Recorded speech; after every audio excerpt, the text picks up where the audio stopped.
Good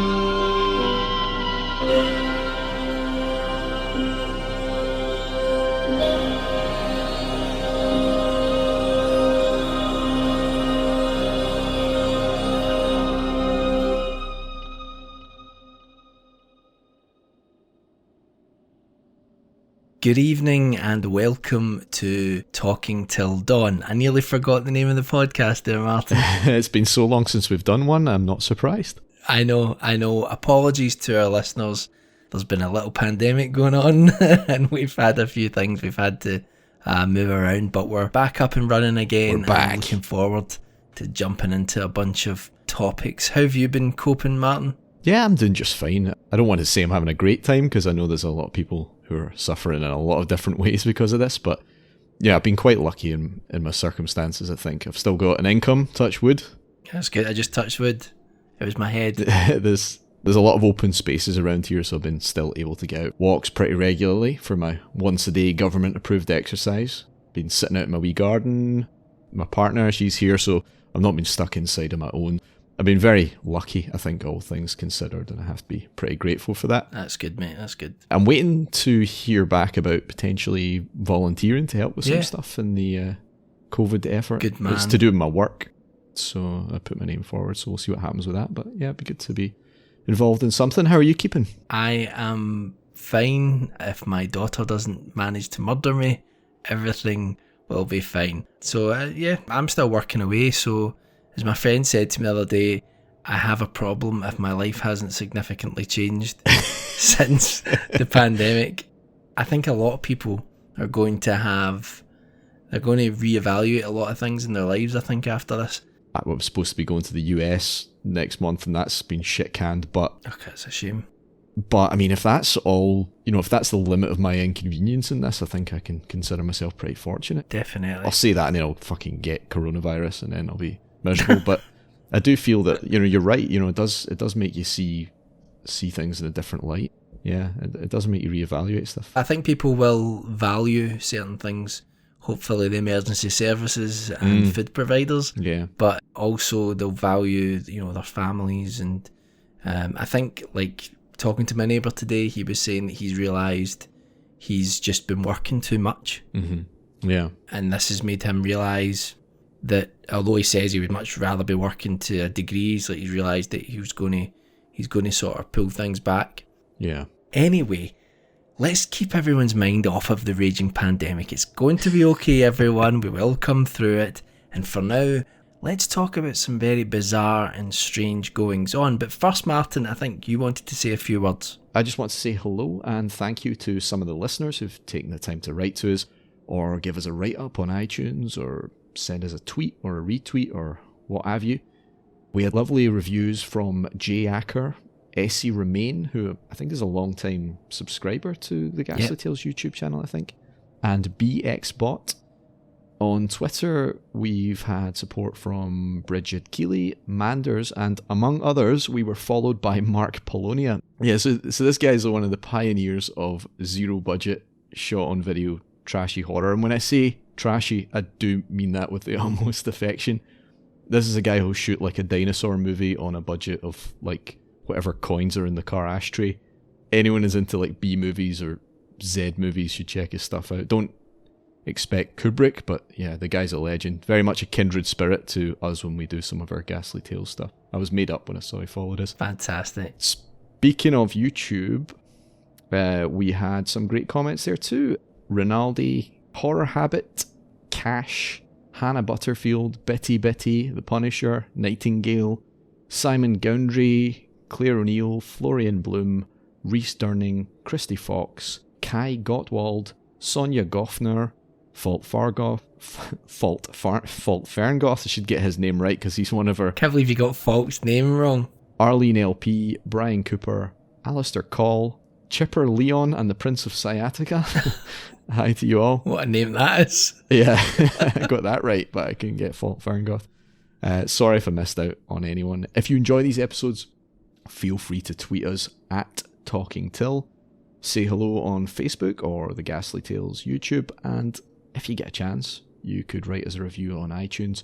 Most importantly, if you've got any suitably strange friends or family who you think might be into this nonsense, who might be looking for something to take their mind off the current problems in the world, please do share our podcast with them. That's the greatest thing anyone can do to help us out. Mike? Yeah, we've got 27 people on the Facebook page. Thanks to those who are joining in there. And please do follow us there. But anyway, Martin, are you ready? Are you comfortable? I am ready. I'm ready. I've got my diving into things legs on. Splendid. Okay, here we go then. Let me take you to Nahanni National Park Reserve in Canada. It sits in the Decho region, one of 5 such areas in the remote Northwest Territories of the country. Most of the communities there are members of the Decho First Nations, a tribal council that represents the native peoples who live there. Incidentally, if I mispronounce anything, please do let us know. The Nahanni National Park Reserve is a massive area in this quiet part of the world. Vast rivers plunge through the rock, mountain ranges tower above, and 4 vast canyons as deep as 1,000 metres are home to many creatures by day and by night. You're just trying to make us all feel bad that we can't go outside, aren't you? I know, yeah. In its entirety, Nahanni National Park spans over 30,000 square kilometres or 11,600 square miles. It can be difficult for those of us living in smaller countries to get our heads around these vast areas in places like Canada. For us living in the UK, 30,000 square kilometres is nearly half the size of Scotland. Mm-hmm. And this is only a fraction of the surrounding wilderness. Nahanni is remote, sprawling, and relatively untravelled. The name of Nahanni National Park is obscured in mystery. The name itself may lend some credence to the strange and outright terrifying encounters that have been told by the people who live in or near this place. It's thought by some experts to have an ancient origin. The name Nahanni translates roughly as river of the land of the Naha people. Who these Naha people were or are, no one is certain, but some argue that they are an ancient native people who gave birth to some of the most famous tribal peoples in all of North America, including the Navajo people in the southwestern United States. The distance between Nahanni National Park and the Navajo's territory is over 4,000 kilometres, giving you an idea of how far this ancient people may have spread. Yeah, that's like 4 times the length of the UK or longer. I wonder what makes them believe that. Like, I wonder what evidence there is for that. There must be something, some sort of... There is a reason for why they think that the Navajo... I think it might be something to do with some of the words used to describe them. Okay, maybe like the folklore and stuff and the kind of oral traditions and things. I could go further into the vast history of Nahanni, telling you that it has a strange honour within Canada of having a more diverse landscape than any other national park. I could tell you that the native peoples who currently live there have done for nearly 10,000 years. We could do an entire podcast on the folklore arising from this place, but tonight we're hiking through a specific part of Nahanni. It is littered with unnerving place names. These include Headless Creek, Dead Men Valley, Headless Range, and the Funeral Range. Many of these have been brought together under the place name the Valley of Headless Men. Great. I wonder what they say on the real estate brochure. These places have been named as such because Nahanni is the location of strange disappearances and a series of bizarre and gruesome decapitations. Some of those who have been brave enough to navigate this untamed wilderness have, quite literally, don't say it, lost their heads. Hey. See what I did there, Martin? I'm glad we got it out of the way early. Not to be disrespectful to the people who lost their heads. Don't apologise, I'm sure they'd laugh as well. If they could. Oh God. The earliest mention of Nahanni as a dangerous place comes from the oral traditions of those still living nearby. It's been said that certain parts of Nahanni are forbidden, that no one should travel through or settle there. Why? Because the land itself is cursed and is home to demonic creatures and vengeful spirits beyond human comprehension. Among these stories rose the legend of the Naha people, reclusive, ferocious people who did not take kindly to anyone entering their territory. Rumours persist that they either wore elaborate masks to terrify their enemies, or worse still, that they were not entirely human. Whatever the truth, local folklore claims that the entire Naha people vanished overnight, as though the landscape itself reclaimed them, pulling them into the depths of the white waters which coil around the region.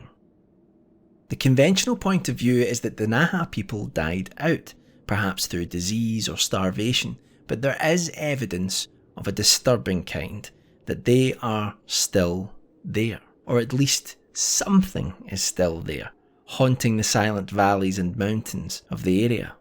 So in the 18th century, as more people of European descent travelled to the surrounding region, rumours emerged that beneath Nahanni there lay an abundance of gold, waiting to be mined by intrepid gold diggers.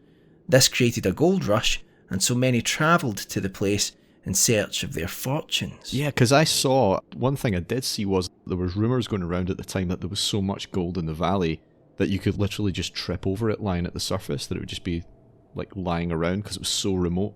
Yeah. This place that you can only get to by maybe following a river for days, or nowadays I guess you could fly in like a float plane or something, but there's no roads. So remote, it was almost like a lost valley of gold. That's right. Well, that's what a lot of the rumours were about the region. Yeah. So this mad dash for gold was exacerbated by stories of gold nuggets as big as grapes and caves and mines throughout the region. Over time, one story led to another, and in the end it resulted in that most insidious of medical conditions, gold fever, where people can see nothing other than the dream of that shiny yellow metal. So blinded by the promise of riches were some of these gold diggers and prospectors that they did not heed the warnings of the tribes who lived nearby. Do not go into the valley of the Naha, you will not come back. And if I know anything, Martin, we should listen to warnings like that. Unless gold is involved. I know, unless you're going to have money to buy that holiday home. Throughout this period, there are many legends of people being chased out of the valley by hideous figures, along with a large number of disappearances. Much of this is difficult to verify, as records are patchy. What is certain is that some brave adventurers wandered into that valley and never returned. In 1908, two brothers by the name of Willie and Frank Mcleod entered the valley in search of gold. Though by this time no one had ever verified the stories of huge veins of gold throughout the valley, the brothers decided that they would be the ones to finally uncover its secret treasures.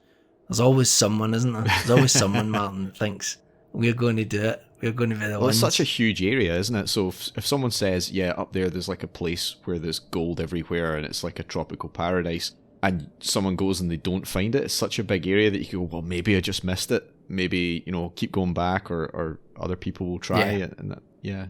So you can well imagine how that would play out. Yeah. I think that's why some people end up being delirious, just constantly trying to sift through the landscape and find their fortune. Yeah. After heading towards the Naha's territory, both men were never seen or heard from again, at least alive. A year passed, and there was the growing belief that the brothers had discovered vast amounts of gold in the valley.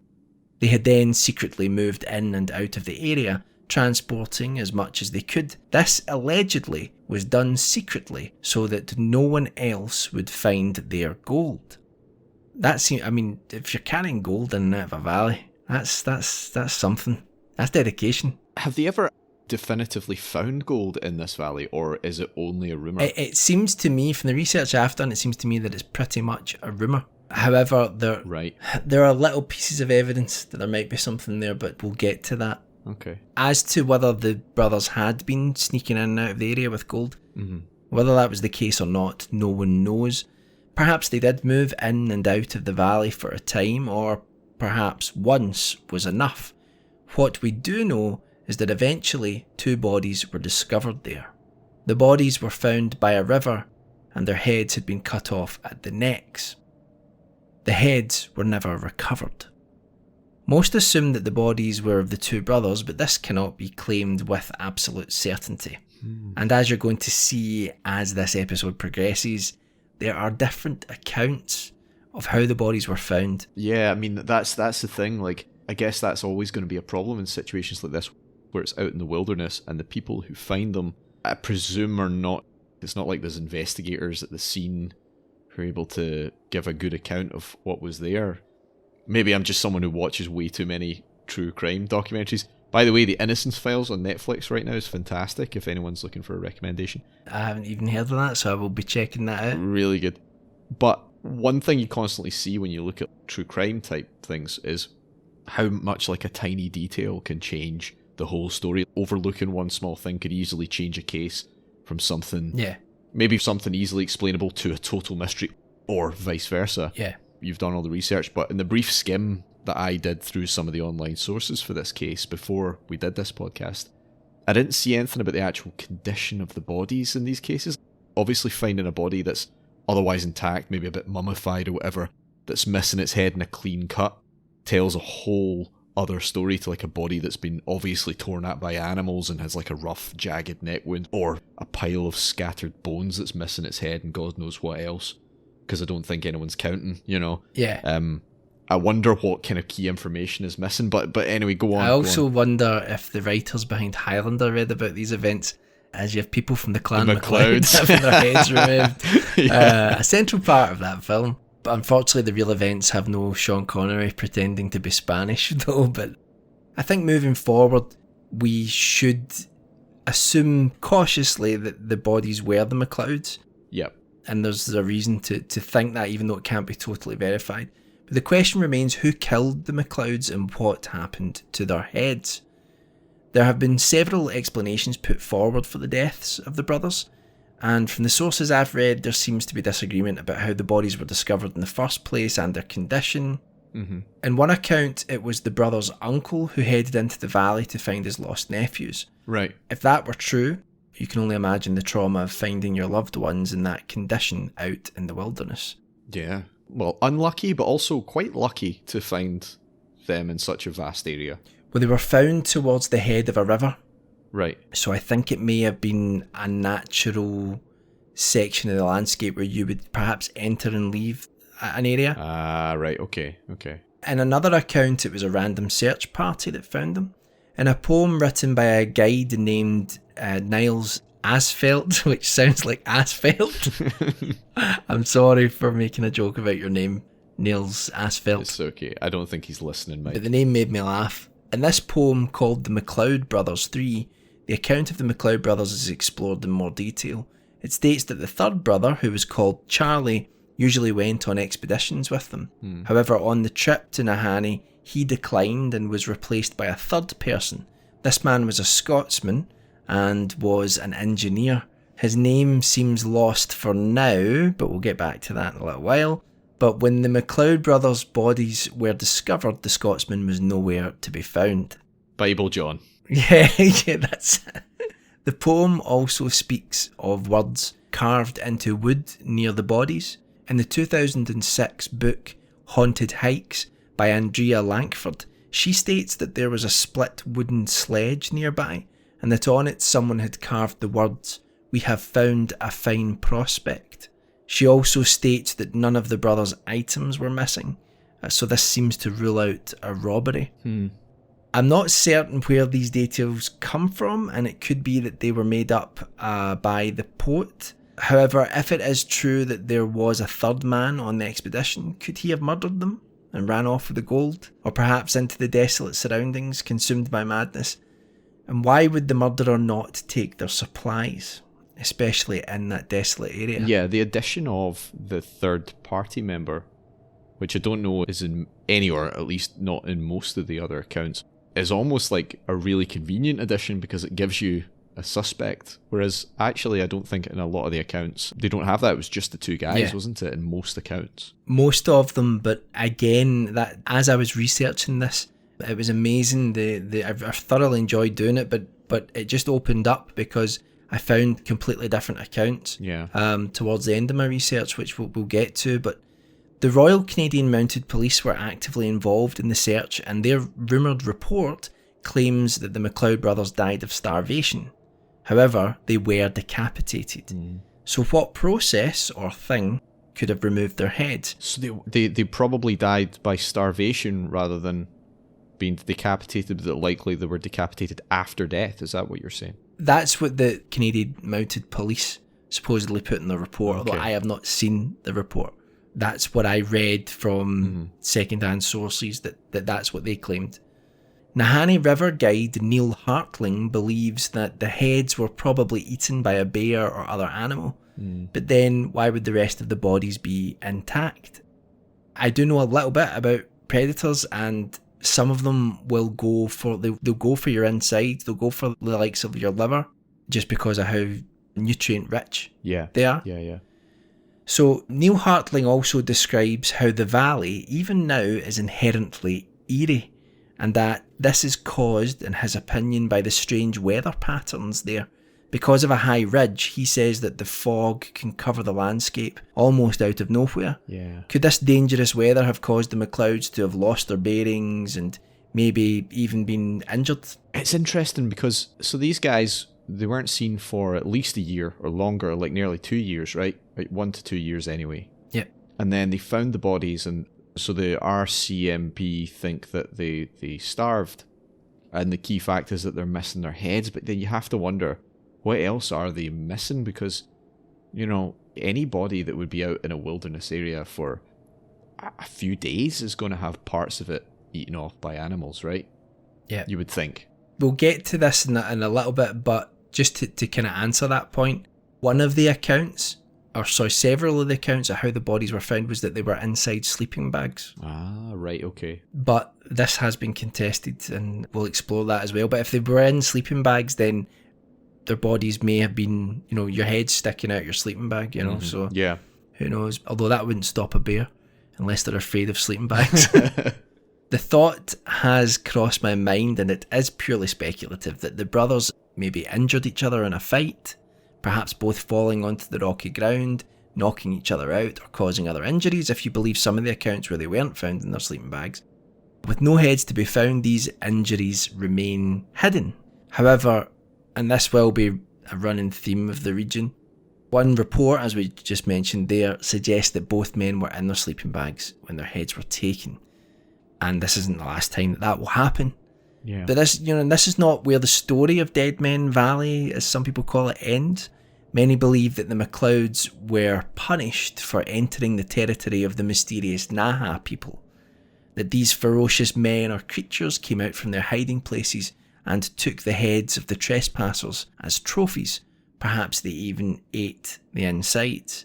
There are precedents for this. Many cultures have taken trophies. I'm thinking actually, just off the top of my head, I always remember the story I was told about my grandfather. I don't know if I've told this story on the podcast before, but he was in the trenches in the First World War. He saw some of the worst battles. He was at the Somme. Jesus. And he told my dad about being in the trenches at night, and he was there with Gurkhas. Right, yeah. And the Gurkhas had a blade that they would take out, and it's only allowed to be resheathed with blood on it. And so if they don't have the blood of an enemy, they have to cut themselves before they put their blade back in their sheath. I know that the Gurkhas used to apparently sneak out, and if they were able to, they would come back with a head. Fucking hell. That was at least some of the stories. Anyway, I keep coming back to the inscription on the broken sledge as well. We have found a fine prospect. Now, some researchers claim that one of the Mcleod brothers had a habit of writing or scratching messages into pieces of wood on their travels. This could be the case, but we have found a fine prospect written near where the dead men were found. This sounds almost like the joke of a sick killer. Yeah. Someone who saw both men lying in their sleeping bags asleep and saw them as a good prospect for a kill. It does, because if you think about it, right, why would he write that? If these two guys were up there on their own with no one else around, why would they write that on a sled? Like, who are they communicating with? Unless it's themselves to help them find. But then that's like after the fact, isn't it? We have found a fine prospect.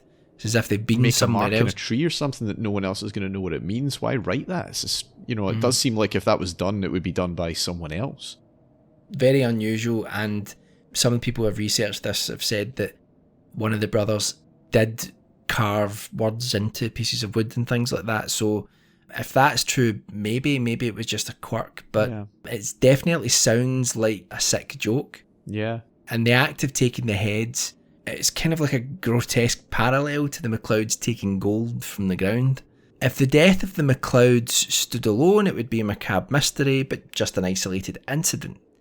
However, it's tragic to say, but the Nahanni curse, if you can call it that, may have taken many more lives. Nearly a decade after the Mcleods entered the valley, Martin Jorgensen, a Swiss prospector, journeyed to the remote Nahanni region in search of his fortune.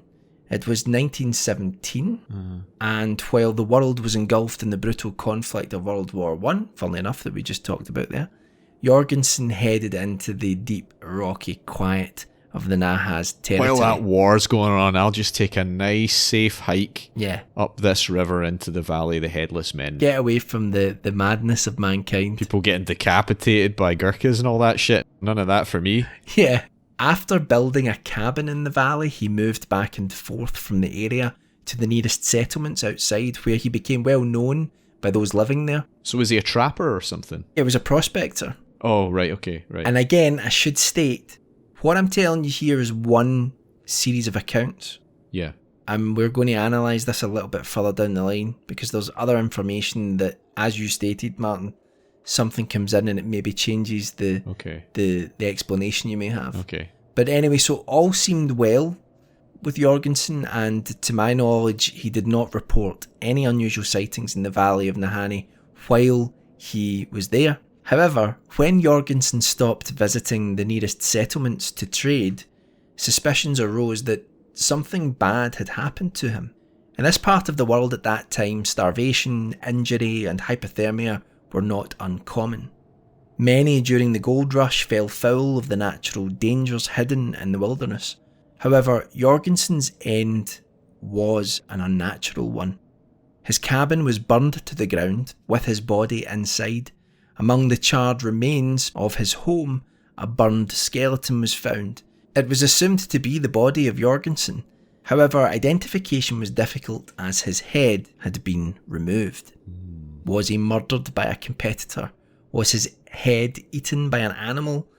That seems like a pretty big coincidence to me, considering what happened to the Mcleod brothers less than 10 years previous in the same area. Yeah, again, assuming nothing else is missing from the body. If it's only the head, then yes. If he's missing his head, both his arms, both his legs, his guts and his heart, then it's not quite so much. Yeah, exactly.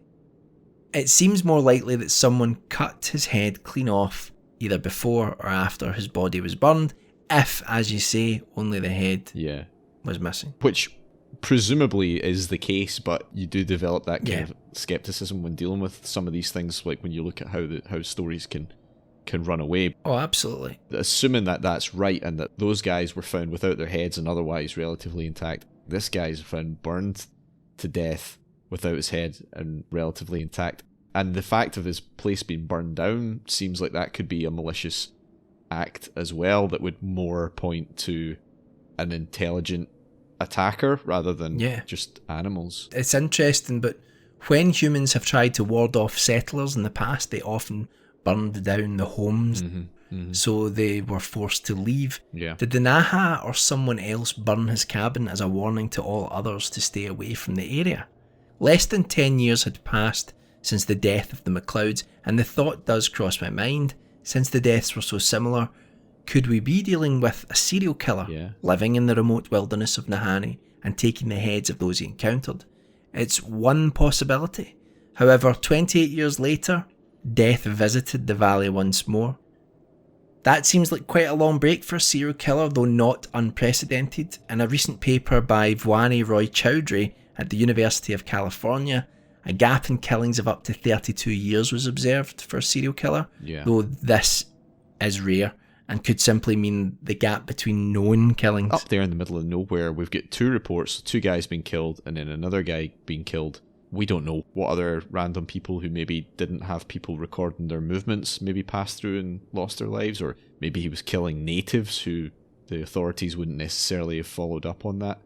Or it could be a multiple murderer rather than an obsessive serial killer, someone who kills habitually when it benefits them rather than because of some psychosexual need. Essentially a bandit that kills people. He sees people, he thinks they might have stuff he wants, and he just being opportunistic. Yes, exactly. Maybe not driven to kill, he just does it to stop any repercussions, you know. Exactly. So 28 years after the death of Jorgensen, the decapitations continued. This time it was in 1945 when a miner in the area was found in his sleeping bag with his head having been removed.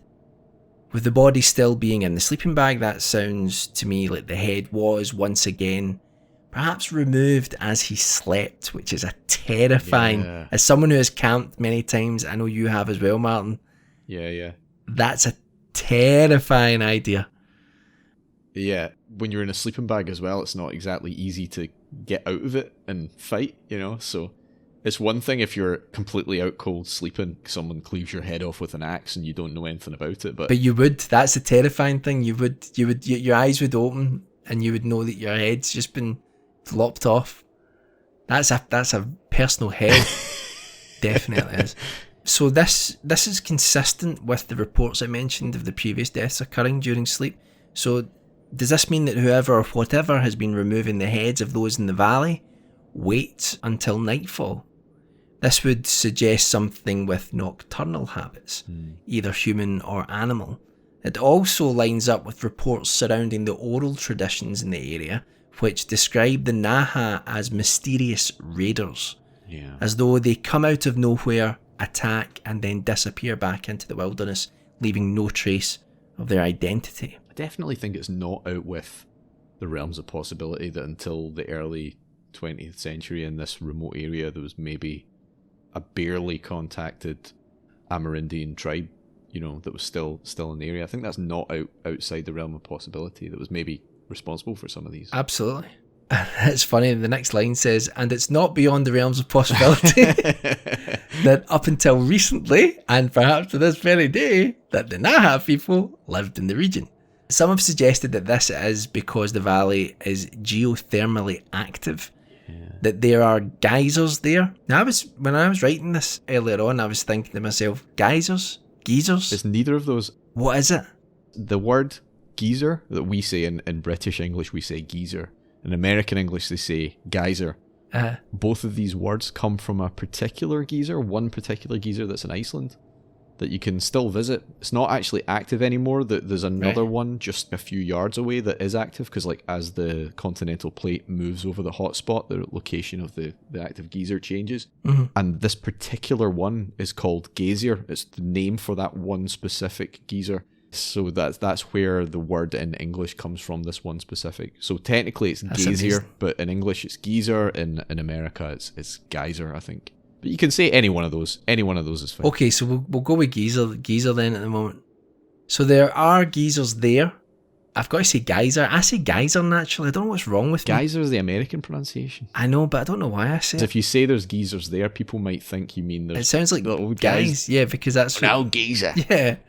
There are guys, but geysers in Scotland means people that dress up in disguise. There are...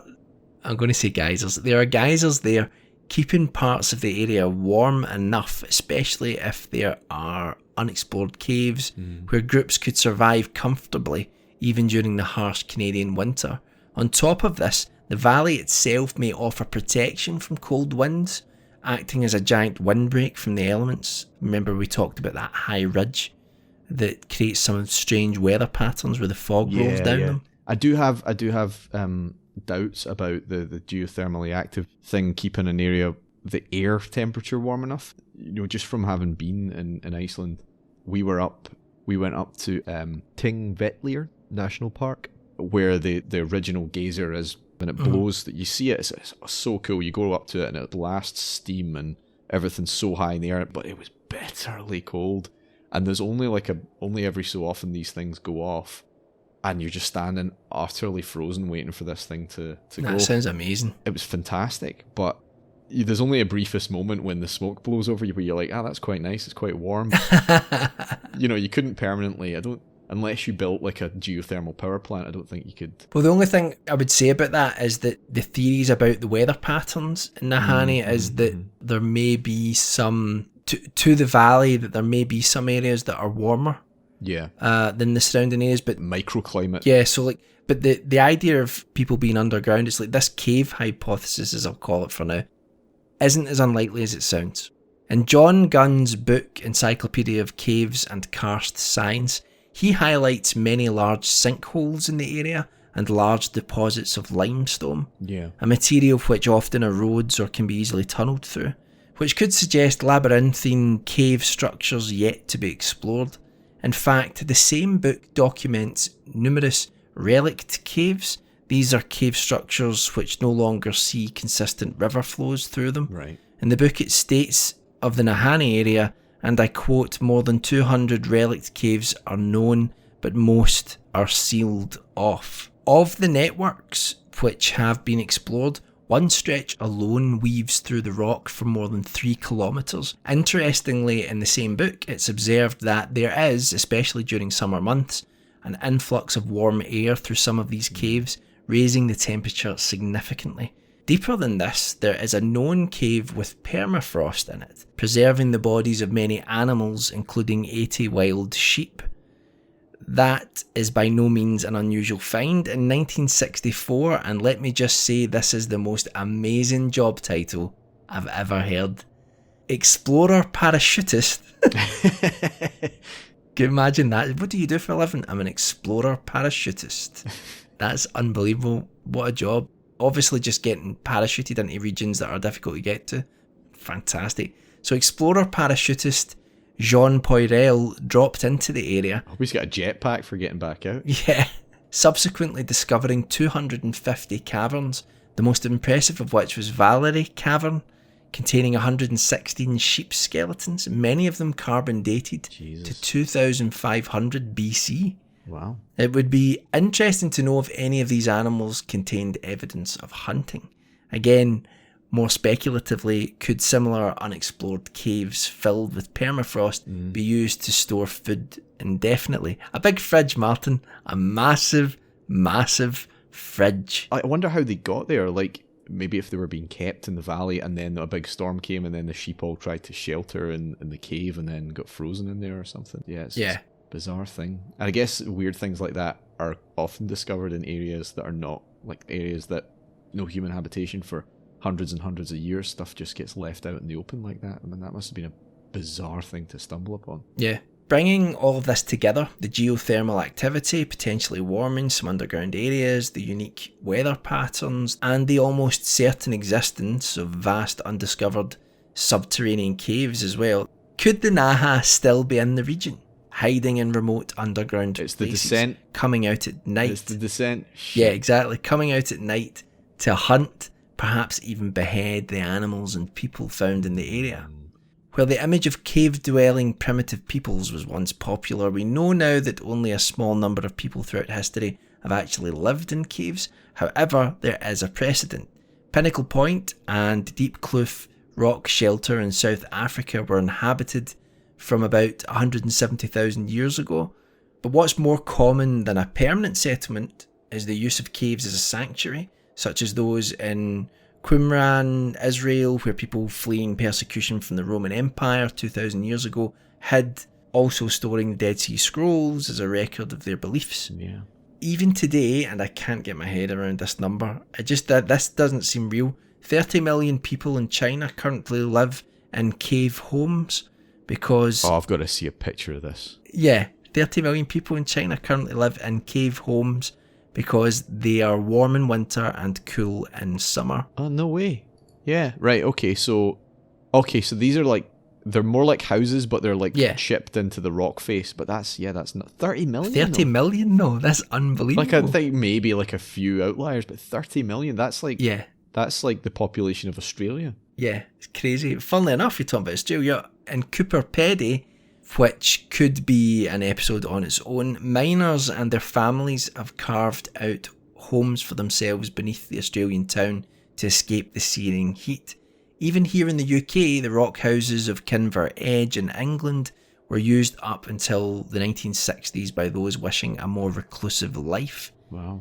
I mentioned earlier that some believe people from the Naha region travelled down into what is now the United States and settled there, becoming the Navajo. Well, in North America, there is ample evidence of native peoples living in caves, either permanently or temporarily. This includes the DeSoto caves in Alabama, which have been used in this capacity as well as a burial ground for local tribes. The caves have also been used as a notorious speakeasy during the Prohibition era of the 1920s, that must have been amazing, along with a hiding place as part of the Underground Railroad during the slavery era before the American Civil War. Yeah. Around 1,000 years ago, some of the Pueblo peoples of what is now the southwestern United States lived in permanent settlements beneath cliffs, with some portions of these settlements burrowed into the rock. So it's not out of the question then that the Naha, if they exist, lived or do live underground in some capacity, given the evidence that other humans do just that. Yeah. I almost think that maybe they wouldn't even... It's such a vast area. They wouldn't even need to do that. Good at hiding, they almost wouldn't even need to Yeah. permanently live deep in caves. Like, maybe they go there sometimes, but, you know, it seems like this whole area, just dense vegetation and really impassable terrain. You know, Yeah. there could be small numbers just living. I guess it's harder nowadays with like satellite imagery and stuff, but not impossible. Yeah. To never be detected even by modern civilization, that may be a bit more of a stretch, though, as you said, not entirely impossible given the remoteness of the area. All we know from the oral traditions of other native peoples in the region is that the Naha were ferocious raiders who preyed on those in the lower valleys.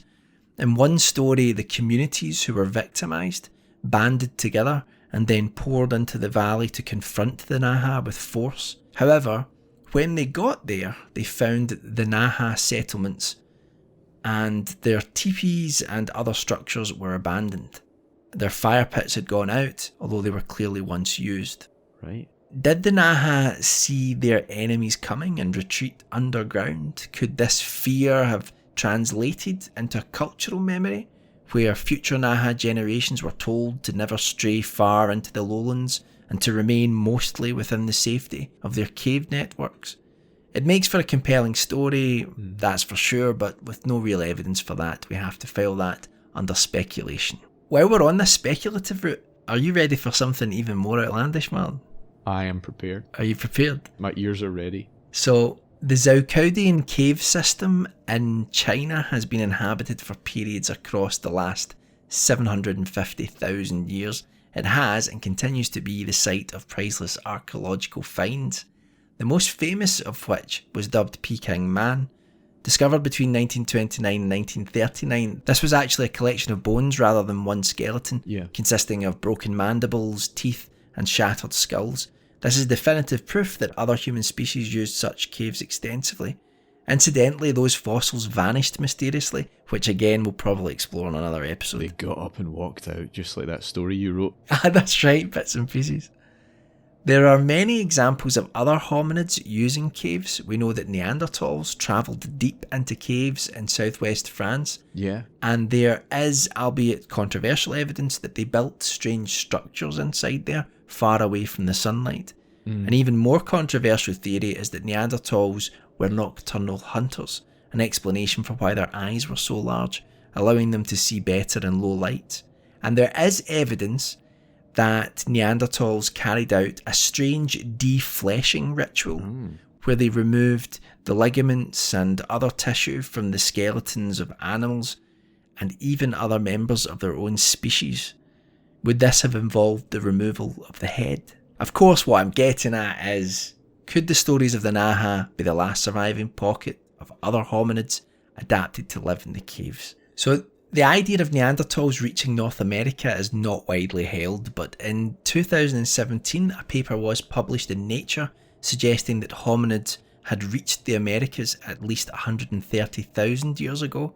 If that were the case, it's been speculated that those people would more likely have been Neanderthal, Denisovan, or an unknown type of hominid, there is genetic evidence that a third unknown archaic human was around at that time. There was a whole bestiary, wasn't there? Because it was like Homo floresiensis, the Hobbit people in Asia, and they keep finding new ones all over the place. I find it most fascinating that in our own DNA, they know that there was another hominid, and they don't know what it was. Ah, yeah. So if ancient humans don't float your boat as an explanation, how about Bigfoot?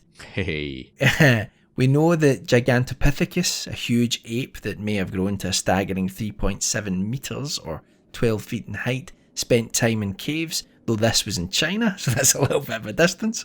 And the native tribes in North America have numerous stories about such creatures living in the remote parts of the wilderness. Mm-hmm. Even in Europe, there were many stories of what they termed wild men, living outside of society and seen as distinct from our own species. Now, Martin, we didn't really talk about this earlier on, but you did mention one thing that you'd found out, which wasn't in my research, which I thought was fascinating about the wild men. So, wild men, they exist in the oral traditions of cultures all over the world. You've got Bigfoot, you've got Yeti, you have various things in Africa, even arguably at a stretch you've got things like the big grey man of Ben Macdui in Scotland. People often argue, and I think it is a fair point, this may be related to a folk memory of interacting with ancient species or ancient hominins and things like that. But I think it could also be that, are we just conjuring up bogeymen with beast-like characteristics? Is that just a feature of civilization in general? Is it because... Beast within? Yeah, like we as humans, across all cultures, fear that beast-like side of our nature, as you say. So we all cultures, invent monsters that depict that. All human societies that I can think of pride themselves on being something more than a base animal, something higher, whether that be religious or whatever. Like we've got a soul, or we're selected by God, or something. There's some aspect of humanity that's above the animals. We have intellect, we have all of this. And so the idea of a human mixed with some animalistic beast is like a perversion of humanity's exceptional, I guess, like divine status or whatever. Something quite disturbing in almost all cultures, therefore almost universally figures in every culture's mythology. People make mythology about the ideas that scare them, and that's just like a universally held thing. But there was another theory that I, completely off the wall, completely weird, out of the blue thing that I actually, before recording this, I listened to a couple of other podcasts on this topic. I should probably give them a shout out, actually. I listened to an episode from a podcast called Unexplained Reality, which is actually generally a kind of Sasquatch focused show. It's a father and son thing. It's very cool. You should check them out.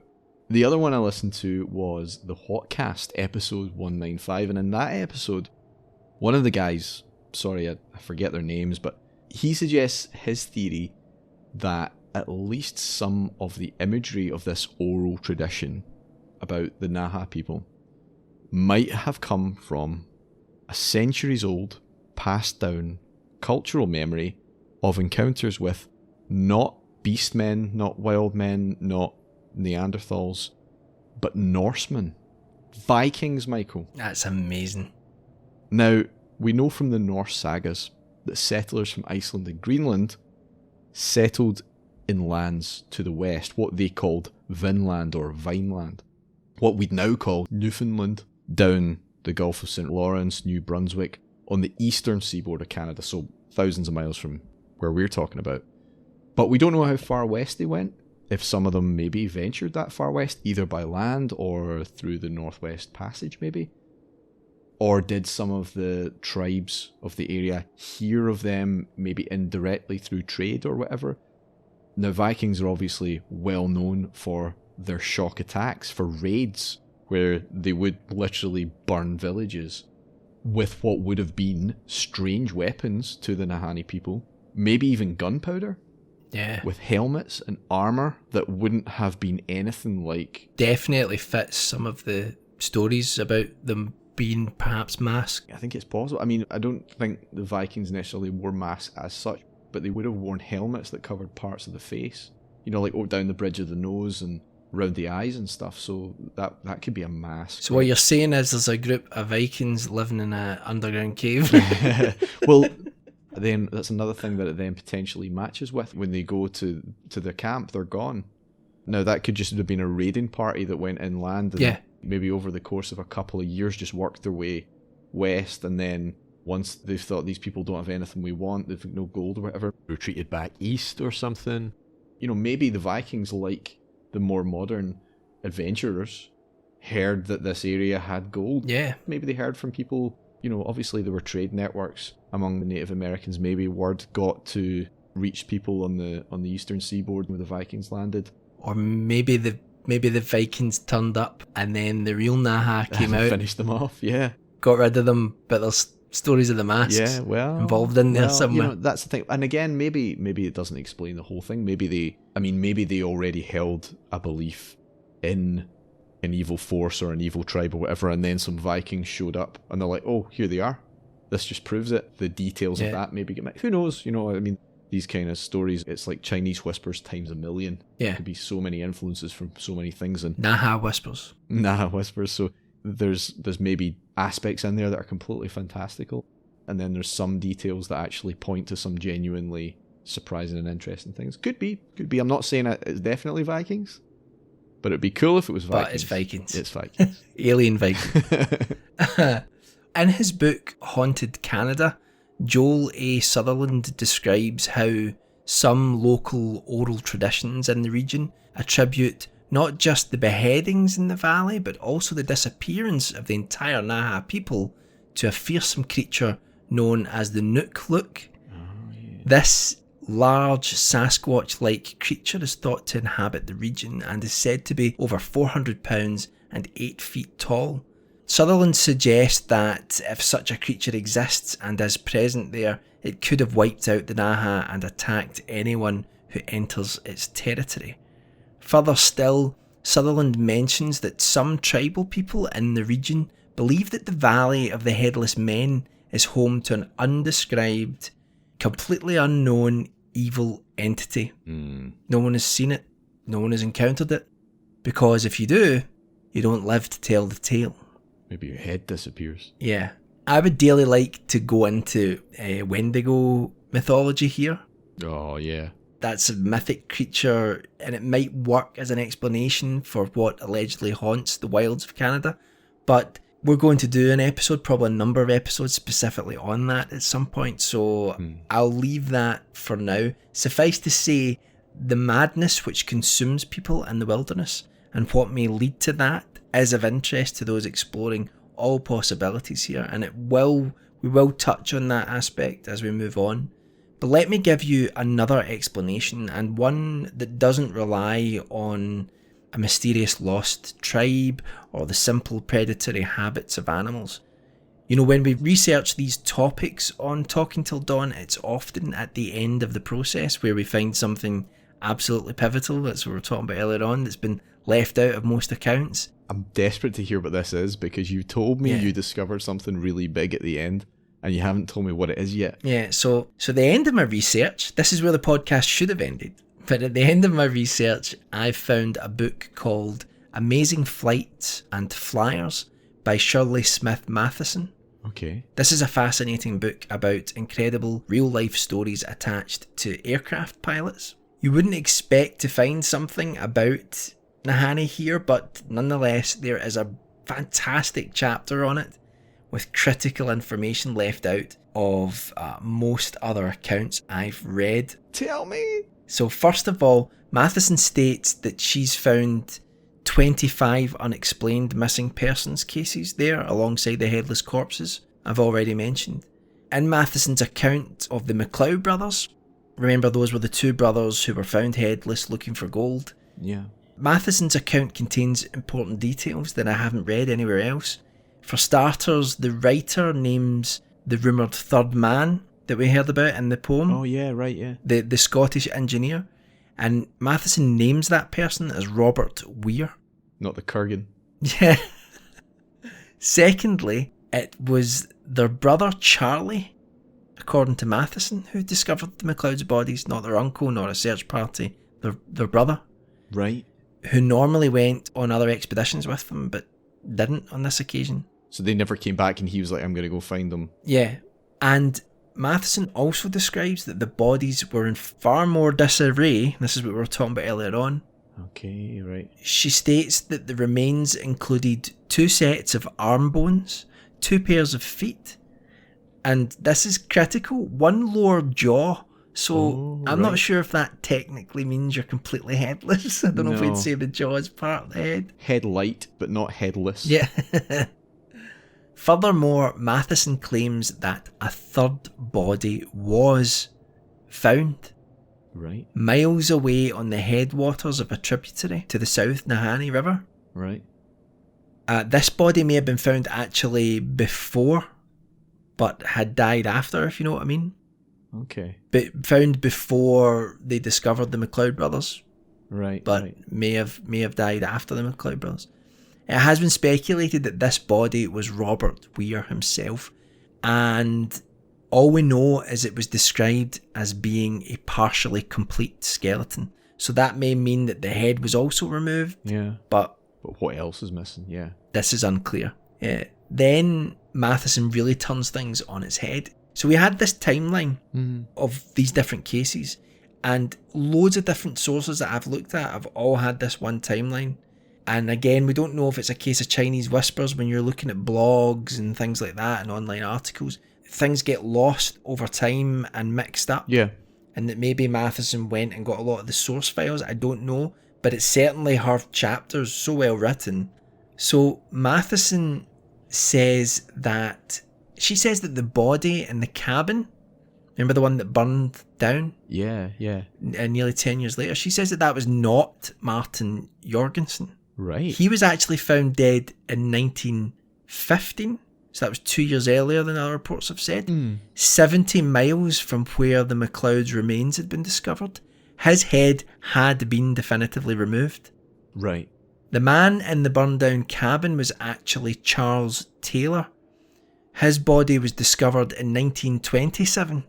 Okay. The timeline's all over the place here. And Matheson claims that when Taylor had been trading with local settlements, he'd been using gold he had prospected from that area. So perhaps the Mcleods were right. Well, maybe. There was gold there. Yeah. Or had Taylor found their stash that was rumoured to be in the area. Right. So this is the first clue that we have that maybe there is gold there.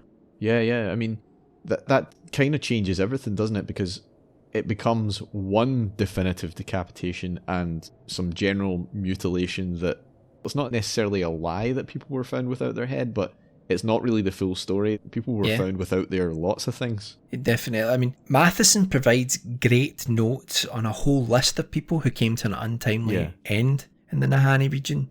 Former soldier John O'Brien froze to death in 1922. Angus Hall, another prospector, this time disappearing out of sight from his companions and never being seen or heard from again. He just walked over a hill and disappeared. In 1932, trapper and prospector Phil Powers was found dead inside his cabin. This is wild. His body had been... I shouldn't laugh, it's horrible, but it's just... I was reading this and I couldn't believe it. So, Phil Powers was found dead inside his cabin. Yeah. His body had been burned to ashes. Right. The cabin wasn't burned down, but his body was burned to ashes in his own bunk like bed. Spontaneous human combustion. But this is one of the most unnerving descriptions in Matheson's book. She describes that his skull was found next to his foot bones. Wow. Crushed. And a note was nailed to a food cache in the room which read, Finney, 1932, Phil Powers. What? So it's spelled Finis, so I don't know if that's Finnish. Right. Or... Yeah, Finney. 1932, Phil Powers. He had also created what was known to trappers as a set gun. Have you heard? Do you know what a set gun is? No. It's when a rifle is set up with a wire so that if anyone opens a door to enter the room, the gun will fire. So he obviously expected unwelcome company then. So yeah, it seems that Phil Powers was terrified of something or someone, unless he's committed suicide. But there are so many, it's just, that whole scene is just... How do you crush your skull after burning yourself? Yeah, and moving the head to the bottom of the feet, and then that little note. You know, like, it's wild. So by this time, So that was in the early 30s. By this time, the Royal Canadian Mounted Police had 8 unsolved deaths over a 20-year period. Alongside this were a number of accidental deaths which had mysterious aspects to them, and further disappearances such as there was one where there was a canoe carrying 3 passengers, one of them a doctor, and they had a dog with them, and the passengers were never found, but the dog was discovered on the riverbank, and the passenger's canoe was finally recovered, and it showed that someone inside the canoe had punctured the hull, so the puncture went from the inside out. Right. So did they go mad? Was it punctured by accident? Or maybe whatever killed them scuttled the boat afterwards to hide it? I mean, I guess the boat could have been tipped over and then like a rock could have punctured from the other side, but it's quite a convoluted thing. And I have seen things where people have punctured the bottom of their canoes by accident and things like that, but you have to... Yeah. I don't know, it's just such a strange story. Matheson claims that most of these unusual deaths and disappearances can actually be explained by something we touched upon earlier in this episode, Martin. Okay. A bona fide serial killer stalking the wilderness. And what amazes me is that few accounts of what happened in Nahanni mention this. But if Matheson's account is correct, and it seems very well researched, the Headless Men of Nahanni Valley could very well have been the victim of a person who came to be known as the Mad Trapper of Rat River. Right, so there was actually a name that was used in the area for someone doing all this shit up there. I think the stuff to do with this man, the Mad Trapper of Rat River, I think was away from this area, but there's reasons to tie it back. So his real name was Albert Johnson, and the story of how he was apprehended is utterly amazing. Okay. Not that I want to glorify a potential killer, but his efforts to evade capture are legendary. Top lad.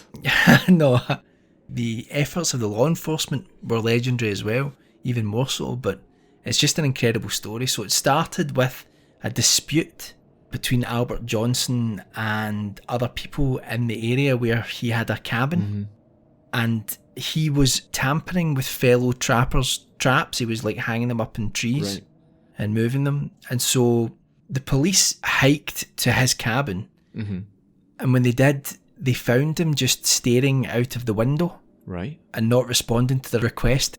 He just stared. He just kept staring, would not respond to them at all. And they couldn't just enter the cabin, so they had to go. They went and got a warrant. They left the area, hiked back to the area with the warrant. But when they got there and they tried to enter the cabin, Albert Johnson opened fire, shooting one of the officers in the chest. Amazingly, the man survived, carried by his friends over 80 miles of rugged terrain. The bullet miraculously did not puncture any vital organs. When law enforcement returned to the cabin in greater numbers, Johnson opened fire again. They used several sticks of dynamite, which blew walls apart and wrecked the cabin. But Johnson miraculously appeared from the debris, opening fire again and killing one of the men. This is excellent. It's amazing. I don't mean that like what's happening is excellent. I just mean that like the film that's unfolding in my head as you tell this is excellent. Yeah. That's so he after the explosion, he jumped out of the debris and killed one of the men and chased them off again. So the officers came back a third time with even more, but found that Johnson had now fled the cabin, or what was left of it. So there was an epic hunt across 400 miles of icy terrain, where Johnson was somehow able to sustain himself without shooting his gun, which would have alerted his pursuers to his position. So Matheson states that Johnson must have been eating mice and squirrels raw to eat enough calories. But Johnson wasn't just... You can have this idea of him being this hermit and maybe even a, like, I don't want to use the word savage, but you know what I mean, like a wild man. Yeah. But he was incredibly smart. He wore snowshoes that he'd made, and he moved back over his old tracks to confuse those chasing him. It was only through bringing in a plane, which is why this story is in this book, because it's about the use of planes in strange circumstances and the stories that pilots have. So it was only through bringing in a plane to identify where Johnson was. What year was this again? This is in the early 30s. Right. So it was only when they brought in a plane to identify where he was that he was finally hunted down by Mounties. He was shot several times. One of the bullets pierced an ammo pack that he had in his pocket, which then exploded, tearing flesh from his thigh. And he still continued firing. And he was still shooting when he was finally caught in the back by a bullet, which killed him. Wow. The chase to catch Albert Johnson lasted 54 days.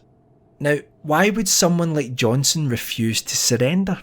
Why did this escalate from what should have been a simple request to stop tampering with fellow trappers' traps to an epic manhunt and eventual death? Mental illness? Of course, it could be that he was a hermit and just snapped because of the isolation. However, it also could be that he was responsible, at least in part, for some of the deaths in the Nahanni region. How far away is this? Do you know, I'm not 100% clear on that, how far away it is from Nahanni, but... Right, hold on. Where is he? So he's like... There are theories tracing him back to the region, and I'll get to that in a moment. So when Albert Johnson's body was examined, he was found to be carrying 2 rifles and a sawn-off shotgun, along with a large stash of ammunition. He also had 2 American $5 bills, gold, and 5 pearls.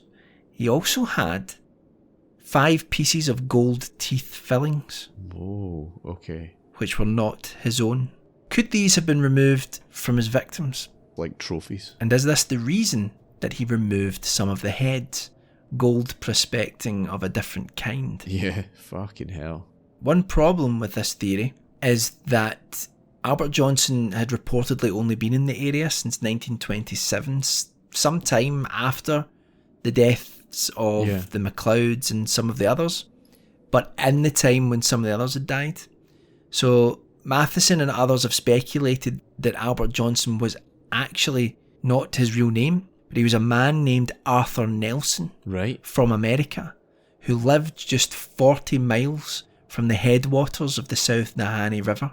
It's been said that Arthur Nelson often visited the areas where the deaths occurred.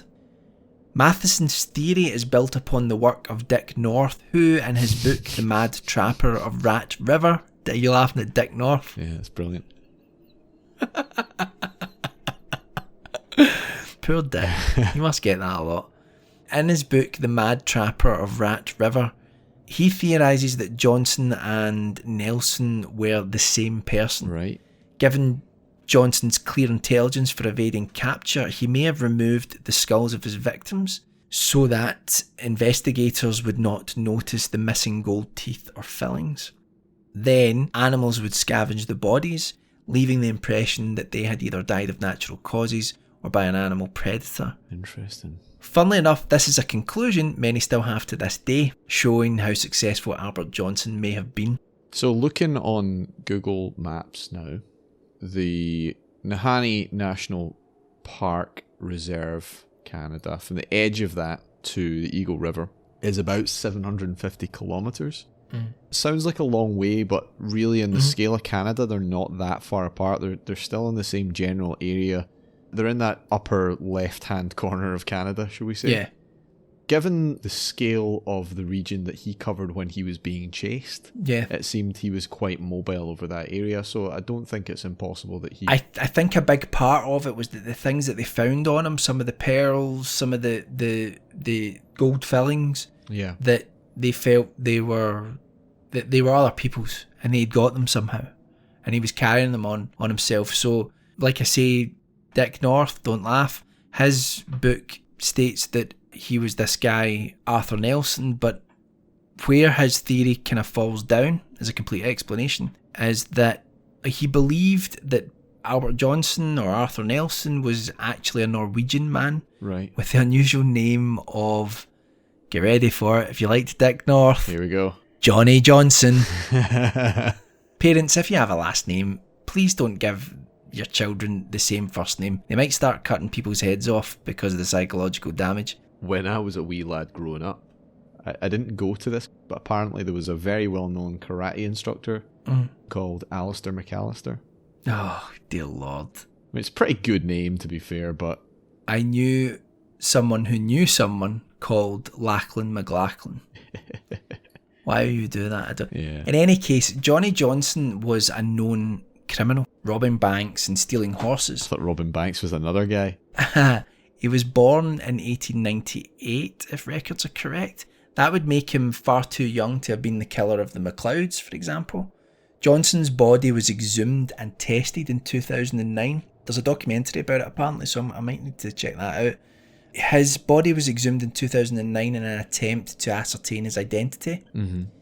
His body was eerily well preserved, and interestingly, though he'd been buried on unconsecrated ground because he was a murderer, the church nearby had unknowingly expanded its cemetery, which meant that Albert Johnson actually was buried within the new consecrated ground. Oh, right, okay. So he actually ended up being in the consecrated ground. Anyway, I just thought that was a sort of ironic little fact.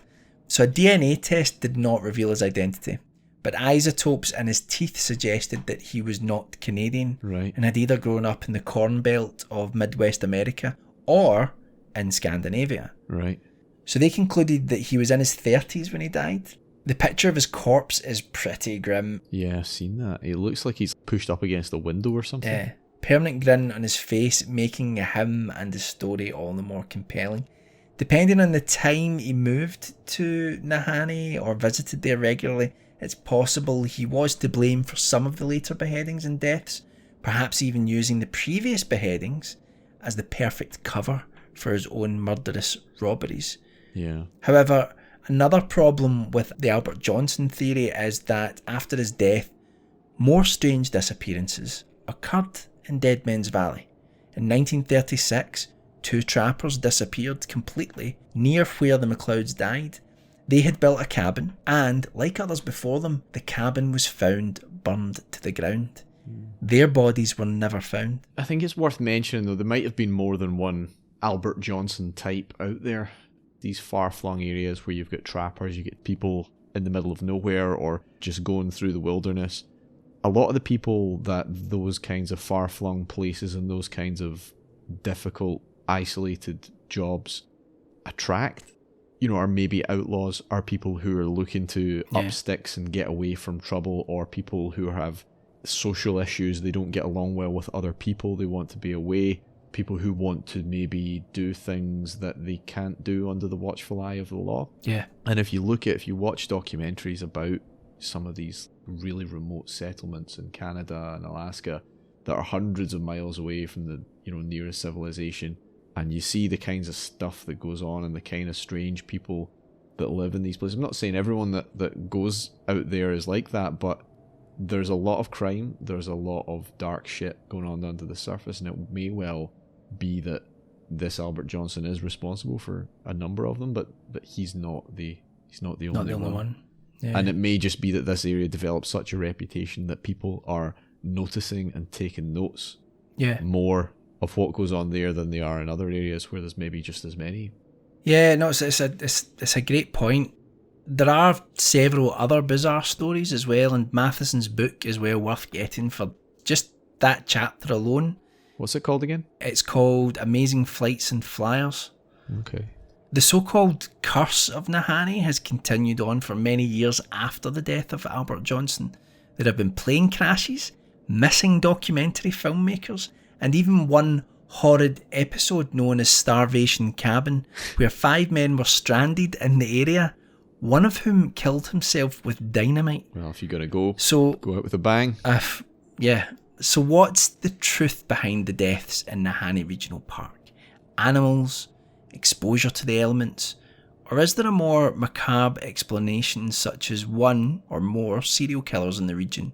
As we said there, Albert Johnson wouldn't have been the first copycat killer if that were the case.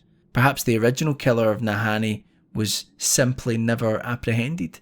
I do wonder what such a person would have been running from, what terrible crimes they may have committed elsewhere before hiding in the depths of Canada's remote regions.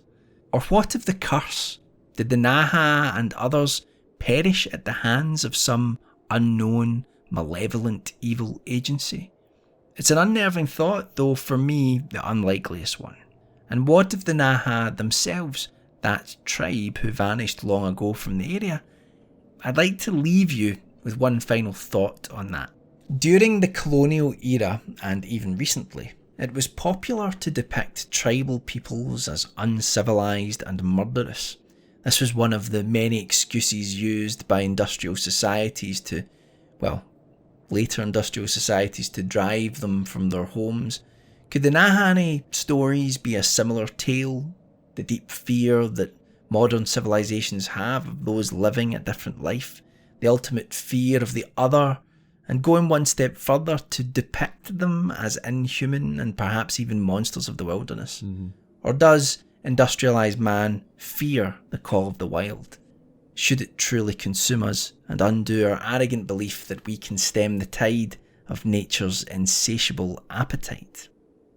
It's entirely possible that this is the case, but these stories originate from the tribal peoples of the area. They may have been taken by Westerners and embellished in some way, but it seems to me that, as with most mythologies, there is a kernel of truth there somewhere.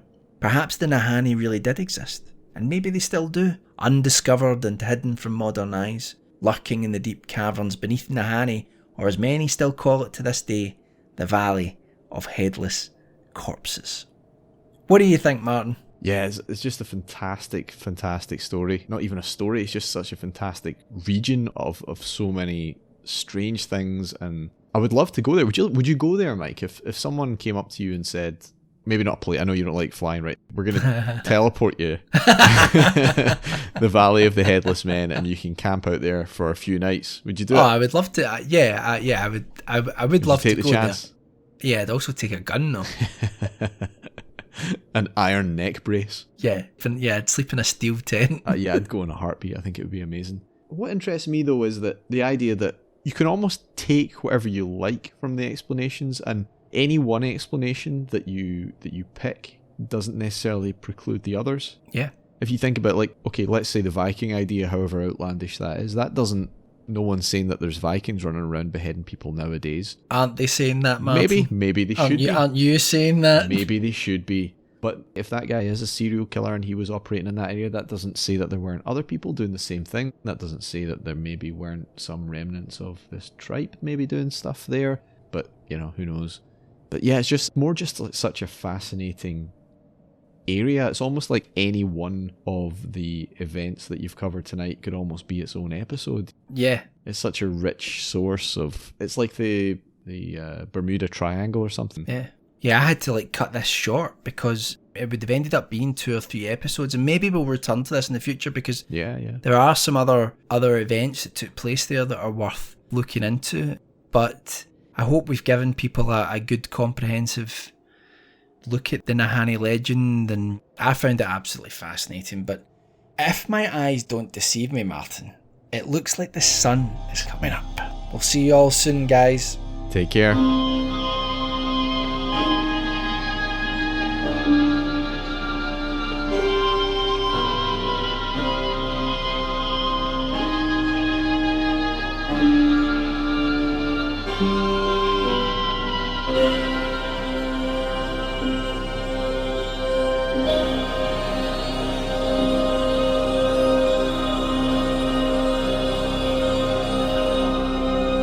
Be safe. We're all supposed to say be safe now, and that's what everyone's saying these days. I refuse.